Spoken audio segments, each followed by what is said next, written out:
અમદાવાદના ધોળકાનું બદરખા ગામ કે જે હજુ પણ જળમગ્ન છે। વરસાદ રોકાયાના 5 દિવસ બાદ પણ ગામમાં જળબંબાકાર। બદરખાના અંબાપુર ગામમાં પણ વરસાદી પાણી ભરાયેલા જોવા મળ્યા। બદરખા ગામના અનેક મકાનો વરસાદી પાણીમાં ગરકાવ છે। વરસાદી પાણીનું સામ્રાજ્ય બદરખા ગામ સહિત અલગ અલગ વિસ્તારમાં જોવા મળ્યું। અસરગ્રસ્તો ઘર છોડીને સરકારી શાળામાં આશરો લેવા મજબૂર।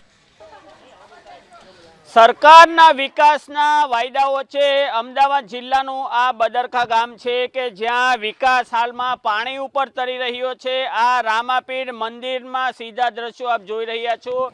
બદરખા ગામમાં આવેલું આ રામાપીર મંદિર છે। રામાપીર મંદિરનું જે ચોગાન છે, જે ગ્રાઉન્ડ છે, તે સંપૂર્ણ જળમગ્ન થઈ ગયું છે અને આસપાસ વસવાટ કરતા લોકોને ખૂબ જ તકલીફ પડી રહી છે। વરસાદ બંધ થયાને 4 થી 5 દિવસ થઈ ગયા હોવા છતાં ગામમાંથી પાણીનો જે નિકાલ કરવાની કોઈ વ્યવસ્થા નથી, જેને લઈને ગામના લોકો અને ઢોર ઢાંખર અને પરિવાર સાથે વસવાટ કરતા લોકો ખૂબ જ મુશ્કેલીમાં છે। પારાવાર મુશ્કેલીઓનો સામનો કરવો પડી રહ્યો છે। આ જે પાણી છે તે હવે નવું કોઈ પાણી ન ઉમેરાતા દૂષિત પાણી થતું જાય છે, કારણ કે ગામની ગંદકી આ પાણીમાં ફેલાતી જાય છે અને જેને લઈને ક્યાંક ને ક્યાંક જાહેર આરોગ્ય અંગે પણ ચિંતા ઊભી થઈ છે। આપણી સાથે છે ગામના ડેપ્યુટી સરપંચ, આપણે તેમની સાથે વાત કરીશું।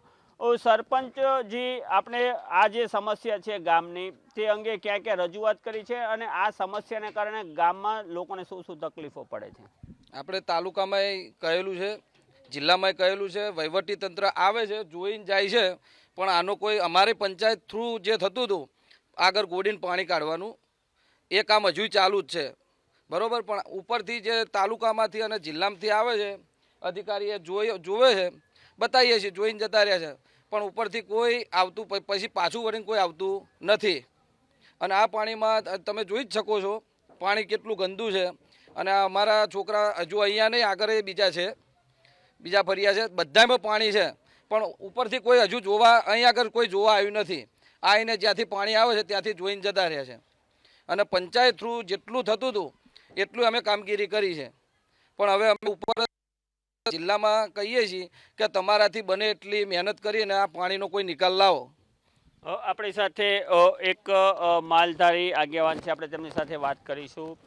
માલધારીઓને જે પશુપાલનના વ્યવસાય સાથે સંકળાયેલા હોય છે, જે ઢોર ઢાંખરને આ પાણીના કારણે શું તકલીફ પડે છે, માલધારી સમાજને શું તકલીફ પડે? બહુ તકલીફ છે। પાણી કેડ હમો છે, દવાયો રસ્તો છે નહીં, ઢોરા ભૂસ્યા તારા અને ગાયો તળ બાંધી મિલતા બેલે તળ પાણી વાહમાં બધે ફરતું પાણી છે।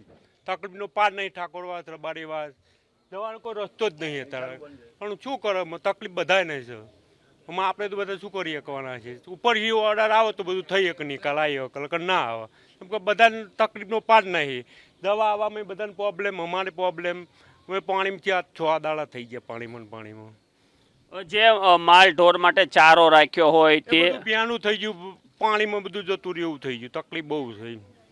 જી, આ હતા ગ્રામજનો। હું અહીં પણ દ્રશ્ય દેખાડવા માંગીશ કે મોટી સંખ્યામાં અહીં મહિલાઓ અને ગ્રામજનો એકત્ર થયા છે, જેઓ ખૂબ ચિંતિત છે, કારણ કે જેવા ઘરની બહાર નીકળે, ફળિયાની બહાર નીકળે, ત્યાં જ પાણી ભરાઈ ગયું છે। તેઓને ઘરની બહાર જીવન જરૂરિયાતની ચીજ વસ્તુઓ જે ખરીદી કરવા જવી હોય તે પણ મુશ્કેલી પડે છે। અને સૌથી મોટો સવાલ એ છે કે ખાડ કૂવાઓ ભરાઈ ગયા હોવાને કારણે ઘરમાં જે કામકાજ કરતા હોય તે ડ્રેનેજના પાણીઓ પણ બેક મારી રહ્યા છે, જાજરૂના પાણી પણ બેક મારી રહ્યા છે, જેને લઈને કહી શકાય કે જે ડ્રેનેજના અને જે જાજરૂના શૌચાલયના જે પાણી હોય તે પણ આ વરસાદી પાણીમાં ભળી ગયા છે।